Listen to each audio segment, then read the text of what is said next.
Good evening, and welcome to another journey into the mysteries of our world. Tonight we venture into one of Australia's most haunting, unsolved disappearances, a story that has captivated explorers, historians, and mystery lovers for over a century and a half. I'm here to guide you through this extraordinary tale, and I hope you'll find yourself as drawn into this enigma as I have become. Before we begin, I want you to settle in comfortably. This is a story that deserves your full attention, one that will take you across vast, uncharted territories and into the heart of human ambition and determination. If you enjoy mysteries that blend adventure, exploration, and the unknown, you're going to want to subscribe to the channel and give this video a thumbs up. This particular story has consumed months of my research, and what I'm about to share with you goes far beyond what most people know about this incredible mystery. Tonight, we're traveling back to the middle of the 19th century, to a time when much of the Australian continent remained completely unexplored by Europeans. Vast stretches of this massive landmass were nothing more than blank spaces on maps, marked simply as unknown territory. It was an age of bold exploration, when men risked everything to push the boundaries of human knowledge and to claim their place in history. Imagine, if you will, standing at the edge of civilization in 1848, looking out across thousands of miles of unmapped wilderness. The challenges were immense. There were no roads, no supply stations, no rescue teams waiting if something went wrong. The interior of Australia was as mysterious and dangerous as any place on Earth. Yet for some individuals, this uncertainty wasn't a deterrent. It was an irresistible call to adventure. Our story centers on a man whose name has become synonymous with one of exploration's greatest mysteries. Ludwig Leichhardt was a German naturalist whose passion for discovery would ultimately lead him into the heart of the Australian wilderness, never to return. But this wasn't just any disappearance. This was the vanishing of an entire expedition. 6 men who simply walked into the vast interior of Australia and were never seen again. What makes this story particularly fascinating is that Leichhardt wasn't some reckless amateur. He had already achieved what many considered impossible. Just a few years earlier, he had completed one of the most successful expeditions in Australian history, mapping previously unknown territory and earning acclaim across Europe. He was celebrated as a hero, awarded medals by prestigious geographical societies, and hailed as one of the greatest explorers of his time. Yet something drove him to attempt an even more ambitious journey. Perhaps it was the thrill of discovery, or maybe it was the desire to cement his place in history. Whatever motivated him, in 1848, Ludwig Leichhardt assembled a carefully chosen team and set out to accomplish what no European had ever done before: cross the entire Australian continent from east to west. The expedition was meticulously planned. They carried supplies for what they expected would be a journey lasting 3 to 4 years. They brought horses, mules, and oxen to carry their equipment. They included Aboriginal guides who knew the land better than any European ever could. Every detail had been considered, every contingency planned for. At least that's what they believed. But the Australian interior had other plans. What happened next has puzzled investigators, historians, and mystery enthusiasts for generations. The expedition simply vanished. Not gradually, not with warning signs or distress signals, but completely and mysteriously. It was as if the land itself had swallowed them whole. Now you might think that in our modern world, with all our technology and investigative techniques, we would have solved this mystery by now.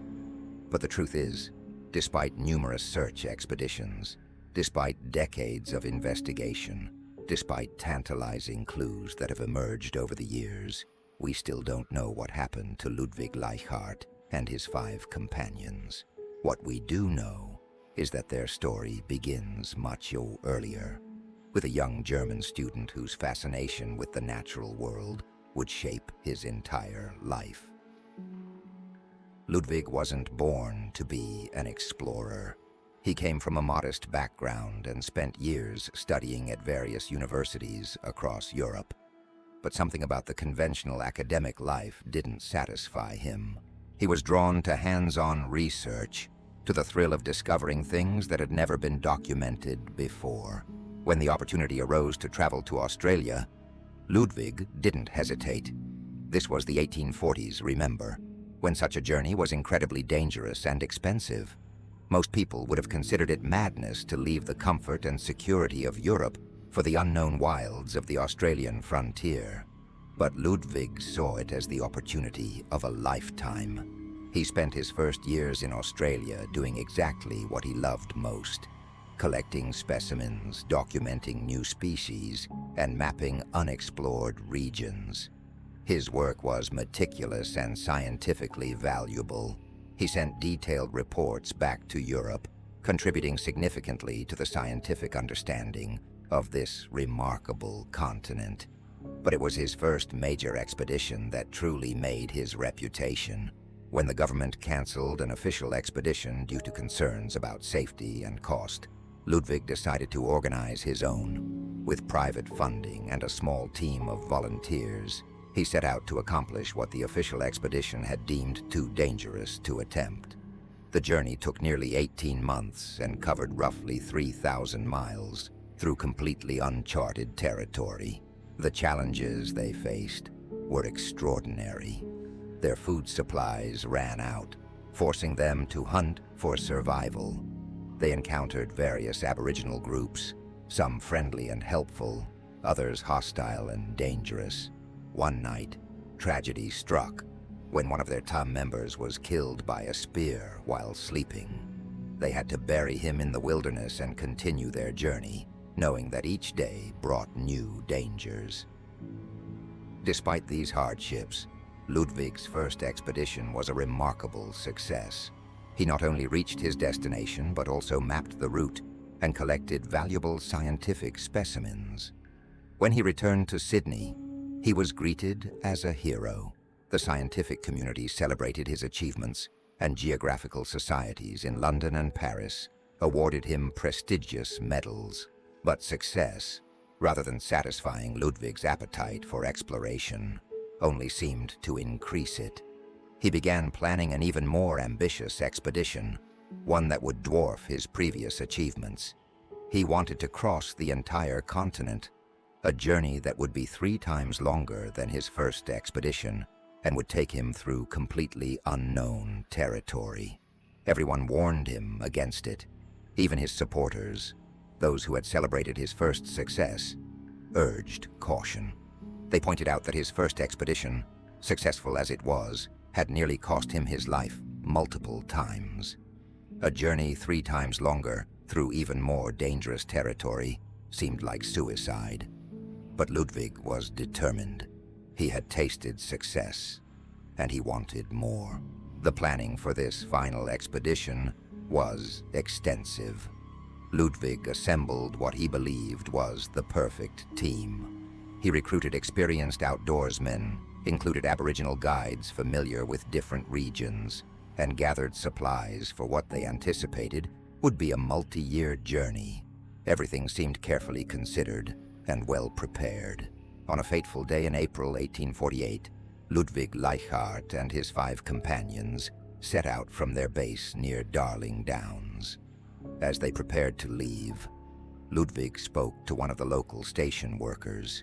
When asked about his destination, Ludwig gestured toward the horizon and spoke of heading toward the setting sun. These would be the last words anyone would hear from him.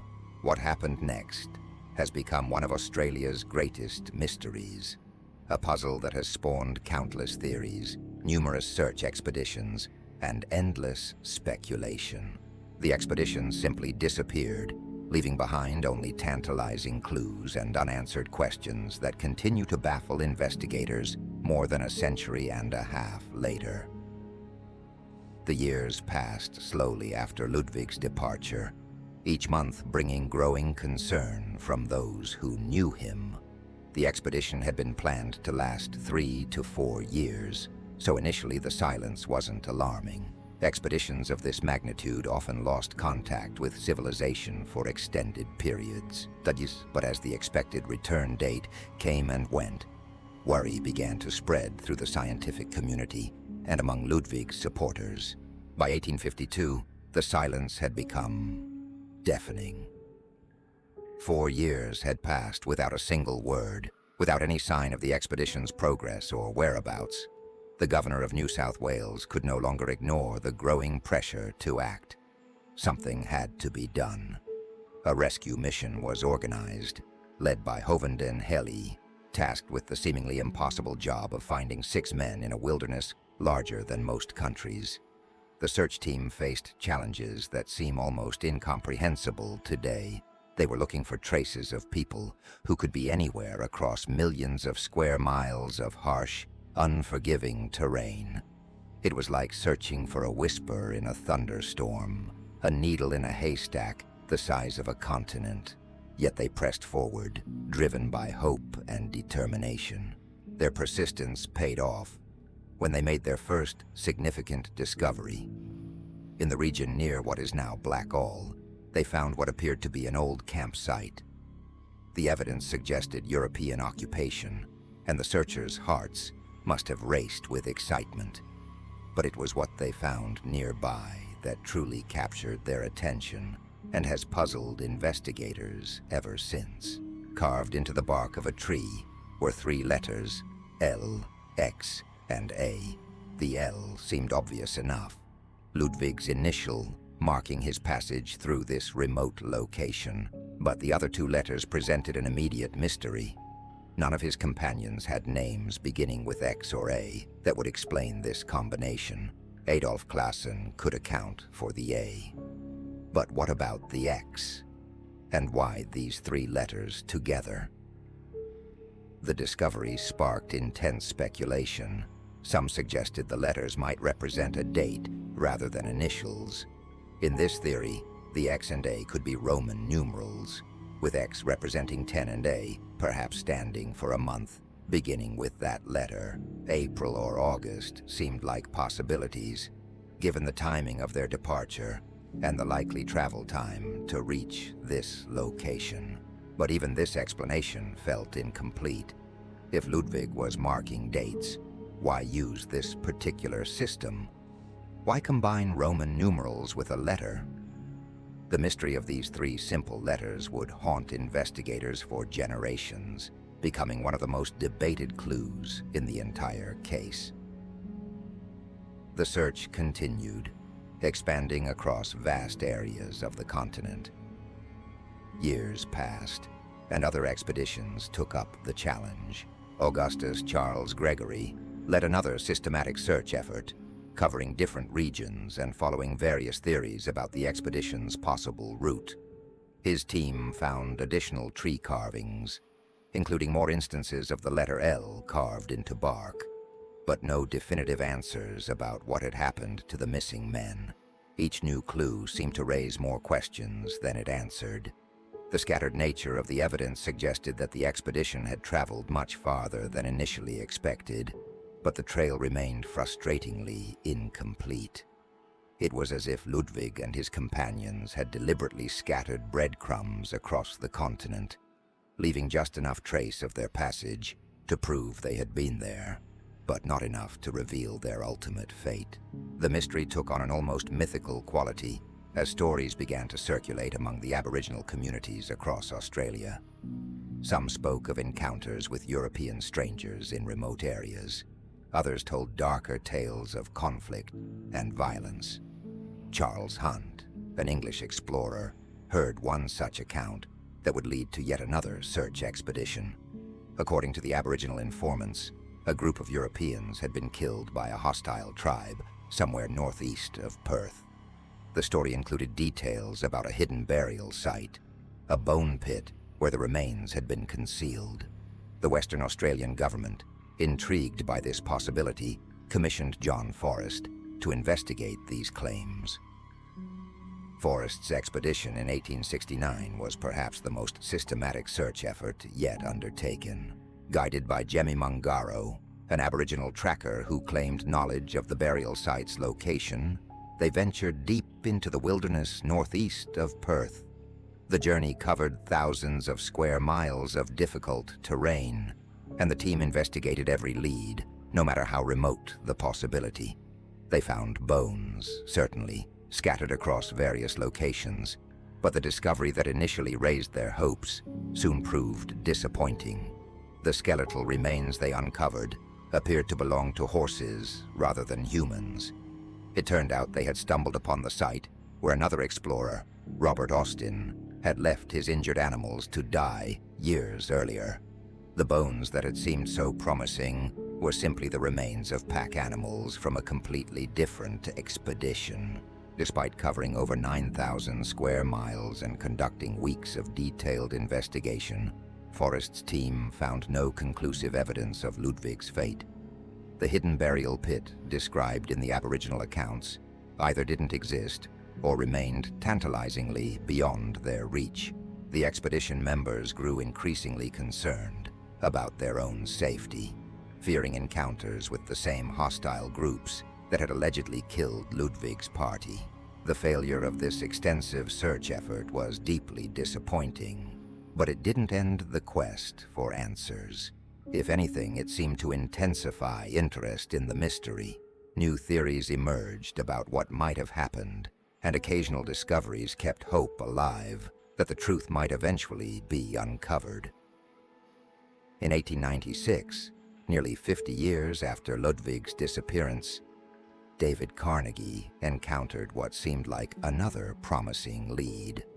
While traveling through the Great Sandy Desert, he met with Aboriginal people who offered various items for trade. Among these objects were several pieces that immediately caught Carnegie's attention: an iron tent peg, a matchbox, and fragments of what appeared to be a horse saddle. The saddle pieces were particularly intriguing. Carnegie noticed distinctive markings that seemed familiar, patterns that he believed matched equipment known to have been carried by Ludwig's expedition. The style and construction suggested European manufacture from the appropriate time period.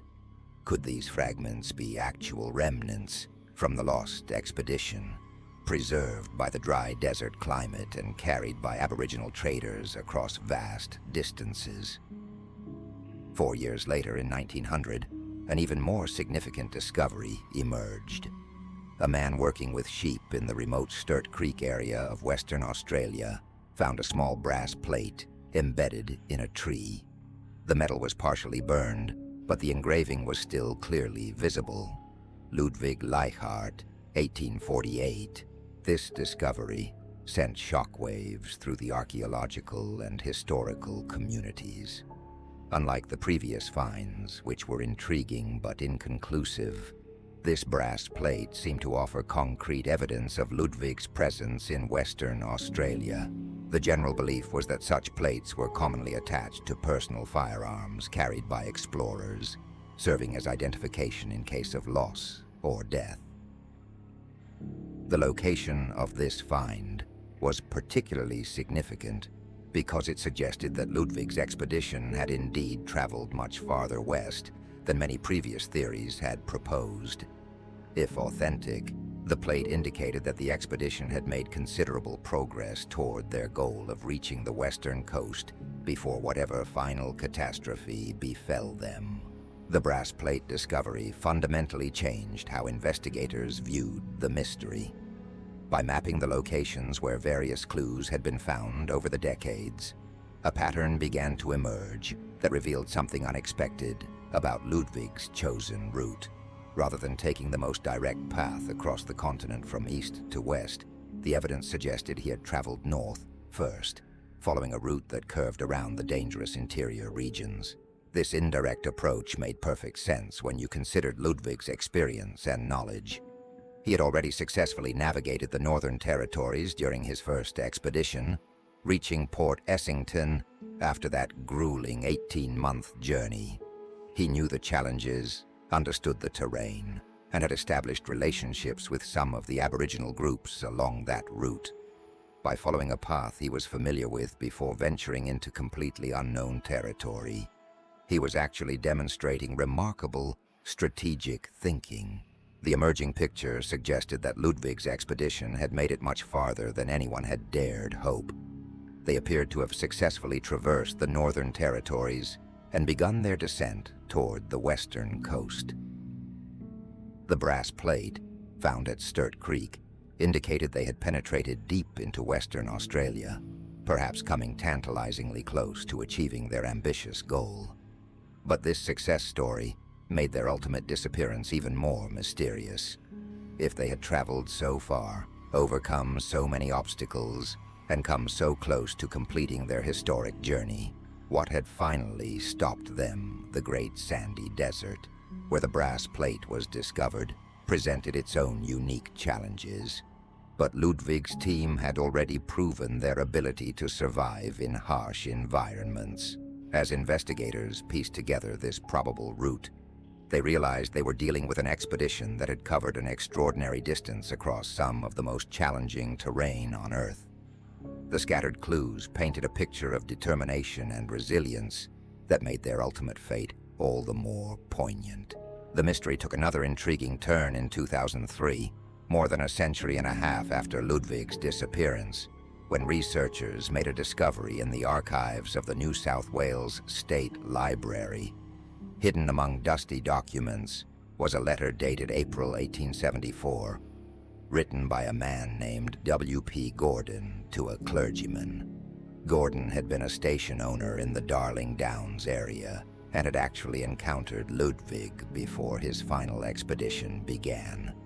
According to Gordon's letter, he had provided Ludwig with maps and route information, offering advice about the journey ahead. But the letter contained information far more significant than simple travel guidance. Gordon wrote about conversations he had later with Aboriginal people from the region, conversations that shed disturbing new light on what might have happened to the expedition. The Aboriginal accounts Gordon recorded told of a group of Europeans who had been ambushed and killed along the Maranoa River. According to these stories, the men had been surrounded by a large group of attackers who first stole their belongings and then killed them with spears. The description seemed to match Ludwig's party in terms of size and timing. But this revelation created a profound problem for investigators. The Maranoa River is located in Queensland, on the eastern side of the continent. If Gordon's account was accurate, it meant that Ludwig and his companions had died very early in their journey, possibly within days or weeks of departing from Darling Downs. This possibility threw all the previous evidence into confusion. If the expedition had ended so early and so close to their starting point, then what explained all the tree carvings found hundreds of miles away in the Northern Territory? What about the brass plate discovered in Western Australia? Had these clues been misidentified? Were they remnants from Ludwig's earlier successful expedition rather than his final, fatal journey? The Gordon letter forced investigators to confront an uncomfortable possibility. Perhaps they had been following false leads for decades. Maybe the scattered evidence across the continent didn't represent a heroic journey of thousands of miles, but rather the tragic end of an expedition that barely began. Yet even this explanation felt incomplete. The letter was written more than 25 years after the events it described, based on second-hand accounts from Aboriginal sources. How reliable could such information be after so much time had passed? And why had no trace of the expedition been found along the Maranoa River, despite numerous searches of that region? As if the mystery wasn't complex enough, investigators began noticing something else that added another layer of confusion. In the years following Ludwig's disappearance, carved letter L's started appearing with increasing frequency across Australia. Trees bearing this simple marking were discovered in locations scattered across the continent, far from any of Ludwig's known or suspected routes. Some researchers suggested these additional carvings might be deliberate deceptions created by people who wanted to confuse search efforts, or perhaps claim some connection to the famous lost explorer. Others theorized that different explorers might have been leaving similar markings, either as tribute to Ludwig or simply because L was a convenient letter to carve. The proliferation of these markings made it increasingly difficult to determine which, if any, were genuine traces left by Ludwig's expedition. Each new discovery that initially seemed promising eventually became just another piece of an ever more complex puzzle. The psychological impact of this ongoing mystery cannot be understated. For the families and friends of the lost men, the uncertainty was agonizing. Unlike a confirmed death, which allows for grief and eventual acceptance, a disappearance leaves questions that never stop haunting those left behind. Were their loved ones still alive, somewhere in the vast wilderness? Had they been captured? Were they suffering? The not knowing became a burden that lasted for generations. For the broader scientific and exploration community, Ludwig's disappearance represented something even more troubling. Here was a man who had already proven his competence, who had successfully completed one of the most challenging expeditions in Australian history. If someone of his experience and capability could simply vanish without a trace, what did that say about the dangers lurking in the unexplored regions of the continent?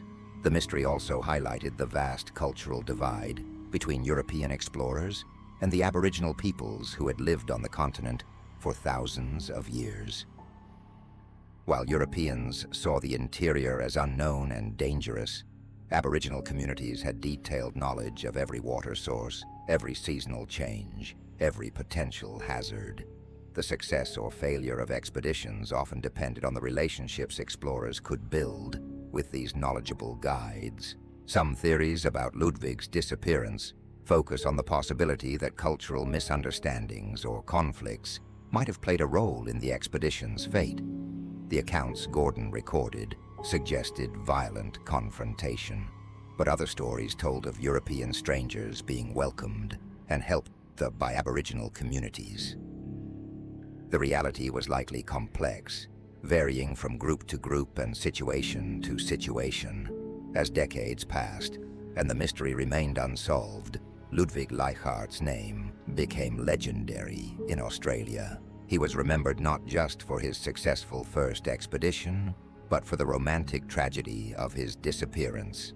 Songs were written about him, books told his story, and his name was given to geographic features across the continent. But fame couldn't answer the fundamental questions that continued to haunt investigators. What had driven Ludwig to attempt such an ambitious and dangerous journey? Was it scientific curiosity, personal ambition, or something deeper? And whatever his motivations, what had ultimately prevented him from achieving his goal? The case files grew thicker with each passing year, filled with reports from search expeditions, theories from amateur investigators, and accounts from people who claimed to have information about the lost expedition.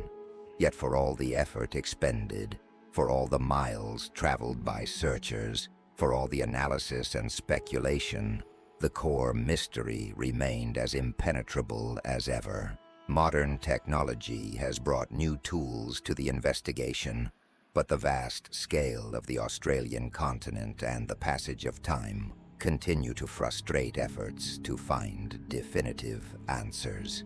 Satellite imagery can reveal landscape features invisible to ground-based searchers, but it cannot identify century-old campsites or distinguish significant artifacts from natural formations. DNA analysis could potentially identify human remains if they were discovered, but first, those remains would need to be found. The harsh Australian climate and the activities of scavengers make the preservation of organic material unlikely, except under very specific conditions. What makes this mystery particularly compelling is how it captures fundamental aspects of human nature that remain unchanged across the centuries. The desire to explore unknown territories, to push beyond the boundaries of the familiar, to leave one's mark on history. These impulses drove Ludwig Leichhardt, just as they drive modern adventurers and scientists. His story reminds us that progress often comes at great cost, that the expansion of human knowledge requires individuals willing to risk everything for the possibility of discovery. Ludwig and his companions knew the dangers they faced, understood that their ambitious journey might well be their last, yet they chose to proceed anyway. The mystery also speaks to our deep need for closure, for answers to the questions that disturb our sense of order and understanding. The fact that Ludwig's fate remains unknown after more than a century and a half continues to frustrate and fascinate people around the world. We want to know what happened, not just to satisfy curiosity, but to complete the story, to honor the memory of the lost explorers by finally understanding their end. Perhaps most significantly, the mystery of Ludwig Leichhardt's lost expedition represents something eternal about the human relationship with the unknown. Despite all our technological advances, despite our ability to map every inch of the Earth's surface from space, there are still mysteries that elude our understanding, still questions that remain unanswered. The vast Australian interior that swallowed Ludwig's expedition continues to guard its secrets.